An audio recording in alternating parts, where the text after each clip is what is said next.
করছি তোমাকে, তুমি ফোনটা তুলছো না কেন? তুমি কোথায় আছো, কোথায়? এই তো আমি মুদিখানার দোকানে আছি, জাপানি তেল কিনছি। এই শোনো, জাপানি তেল কিনতে হবে না, ঠিক আছে? আমার ঘরে সরষের তেল আছে, ওই তেলে হয়ে যাবে। ও বাল কিনতে হবে না, অনেক দাম। ও মারা যতই দাম হোক তাও আমি কিনবো, ওই তেলে মারা কাজ করে আরাম বেশি, স্লিপ হয় বেশি মারা। আচ্ছা বেশ, ঠিক আছে, নাও একটা ছোট দেখে নাও, বেশি বড় নিতে হবে না, ঠিক আছে? বড়া ছোট তেল নিলে হবে না, তুই যা বড়ার বাল জিনিস বড়া, ও একবারে ঢেলে দিলেই চুঁ করে টেনে নেবে বড়া, একটু বড় দেখে নিয়ে বুঝলি তো, দুবার তিনবার লাগানো হবে। আচ্ছা বেশ, ঠিক আছে, তাই নাও, দিদি নিয়ে তাড়াতাড়ি চলে আসবে, ঠিক আছে? সন্ধ্যে 7:30-8টার মধ্যে চলে আসবে। ও বাড়ি আসবে নাকি সারা রাত? ঠিক আছে ঠিক আছে, আমি তার আগেই চলে যাবো, সন্ধ্যে 7:30 আর আগেই চলে যাবো, ঠিক আছে? তুমি সবসময় রেডি হয়ে থাকবে, তাহলেই হবে। আচ্ছা ঠিক আছে, আমি এখন রাখলাম, তুমি তাড়াতাড়ি আসবে জানো। আজকে আমার একটু আরাম হইতে হবে অনেকদিন পরে।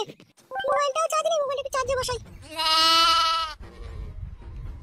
আজকে বড়া রাতে খাটের পায়া মায়া ছাড়িয়ে দেবো বড়া, দুটান গ্যাজা মাজা খেয়ে লিগা রেডি হয়ে থাকি গা।